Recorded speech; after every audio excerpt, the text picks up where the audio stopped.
Assalamualaikum warahmatullahi wabarakatuh. Perkenalkan, nama saya Wahyu Safari, NPM 1963-1069 dari kelas 4M reguler PG Banjarbaru. Di sini saya ingin memberikan presentasi dari materi prosesor paralel. Saja masuk ke materi. Yang pertama, model-model komunikasi. Pemrosesan paralel adalah pelaksanaan instruksi secara bersamaan waktunya. Model-model komunikasi terbagi menjadi dua. Yang pertama adalah multiprosesor, yang kedua multikomputer.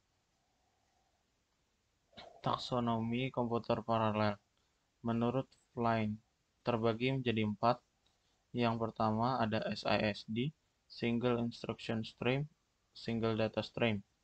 Yang kedua ada SIMD, Single Instruction Stream, Multiple Data Stream. Yang ketiga ada MISD, Multiple Instruction Stream, Single Data Stream. Yang keempat ada MIMD, Multiple Instruction Stream, Multiple Data Stream. SID, Single Instruction Stream, Single Data Stream. Memiliki satu prosesor dan satu instruksi stream. Data disimpan di satu memori saja, yang disebut dengan uniprosesor. SIMD, Single Instruction Stream, Multiple Data Stream. Instruksi ini menggunakan mesin tunggal yang dikendalikan secara simultan. Simultan adalah pengerjaan yang dilakukan secara bersamaan. Lalu, yang ketiga terdapat sejumlah elemen proses. Juga setiap instruksinya dieksekusi dalam set data yang berbeda oleh proses yang berbeda. Selanjutnya yang termasuk dari SIMD ini adalah array prosesor dan vektor prosesor. Sifat komputer dari SIMD ini adalah yang pertama terbagi menjadi 3. Yang pertama ada mendistribusikan pemrosesan ke sejumlah hardware. Yang kedua beroperasi secara bersama-sama pada beberapa elemen data yang berbeda. Yang ketiga menjalankan komputasi yang sama pada semua elemen data. Lanjut ke MISD, Multiple Instruction Stream, Single Data Stream. Hanya satu aliran instruksi saja. Lalu MISD ini memiliki banyak aliran data. Juga yang ketiga belum dapat diimplementasikan dengan baik MISD ini. Lalu MIMD, Multiple Instruction Stream, Multiple Data Stream, yang terdiri dari sejumlah set prosesor. Juga terdiri dari sejumlah set data yang berbeda. MIMD ini juga secara simultan mengeksekusi urutan instruksi yang berbeda-beda. Lalu, sifat komputer dari MIMD ini ada 4. Yang pertama adalah mendistribusikan secara pemrosesan ke sejumlah prosesor yang independen. Lalu, membagikan sumber termasuk memori utama ke prosesor independen. Yang ketiga, setiap prosesor menjalankan programnya sendiri. Yang keempat, dari sifat komputer MIMD, setiap prosesor berfungsi secara independen dan bersama-sama. Lalu, yang termasuk dari komputer MIMD ini adalah multikomputer atau loosely coupled. Lalu, yang kedua ada multiprosesor, tightly coupled. Lalu, saya jelaskan multiprosesor. Multiprosesor adalah sebuah sistem komputer paralel yang didasarkan pada pemakaian memori tunggal secara bersama-sama. Model multiprosesor berkembang menjadi software menggunakan bersama sebuah ruang alamat virtual tunggal yang dipetakan pada memori bersama, yang ditujukan untuk membaca, untuk menulis sebuah word memori dengan menjalankan instruksi load dan store. Multiprosesor sulit untuk dikembangkan, tetapi mudah diprogram.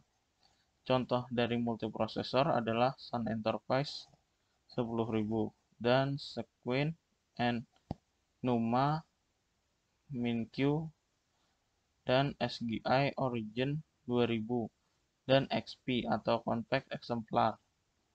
Lalu, multikomputer adalah sebuah sistem komputer paralel di mana setiap CPU memiliki memorinya sendiri dan independen. Disebut juga dengan sistem memori terdistribusi. Lalu, setiap CPU-nya memiliki lokal sendiri, beda dengan multiprosesor tadi. Dia menggunakan memori bersama. Sedangkan sini memori lokalnya sendiri-sendiri yang bisa diakses dengan hanya menjalankan instruksi load dan store, tetapi tidak bisa diakses oleh CPU lain. Lalu multikomputer memiliki satu ruang alamat fisik per CPU-nya. Multikomputer juga mudah untuk dikembangkan tetapi sulit untuk diprogram.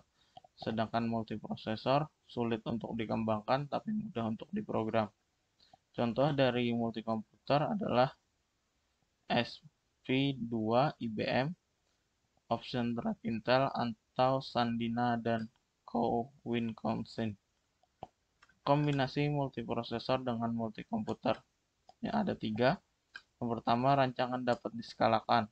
Rancangan komputer paralel yang dapat terus beroperasi dengan baik sebanyak apapun CPU diparalelkan.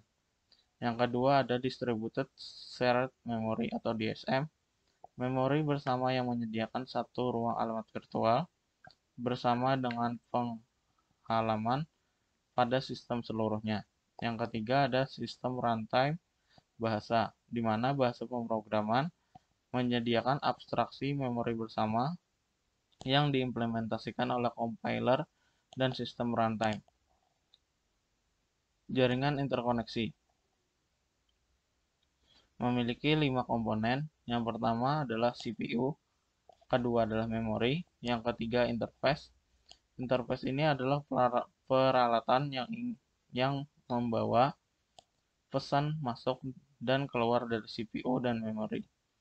Yang keempat, penghubung, yaitu ada saluran fisik yang dilalui bit-bit untuk berpindah tempat. Yang kelima ada switch. Switch adalah peralatan yang memiliki banyak port input dan port output. Lalu, terakhir kinerja. Untuk mengembangkan komputer paralel agar bisa beroperasi lebih cepat dari proses tunggal.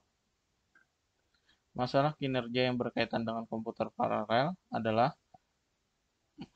Metrik hardware, yaitu kecepatan CPU dan input atau output I/O. 2. Metrik software, mengetahui seberapa cepat sebuah program beroperasi pada sebuah komputer paralel dibanding sebuah proses tunggal. Ya, itu saja penjelasan dari saya. Apabila ada salah kata dalam penjelasan dan apabila penjelasan kurang dipahami, mohon dimaafkan. Sekian penjelasan dari saya. Wassalamualaikum warahmatullahi wabarakatuh. Eu sou da favela, ela é lá do Parkway. Eu na rua de terra, ela na Z4 do pai. Eu não corri na quebra, ela nas aulas de inglês. Mas quando eu tô com ela, isso tudo tanto faz.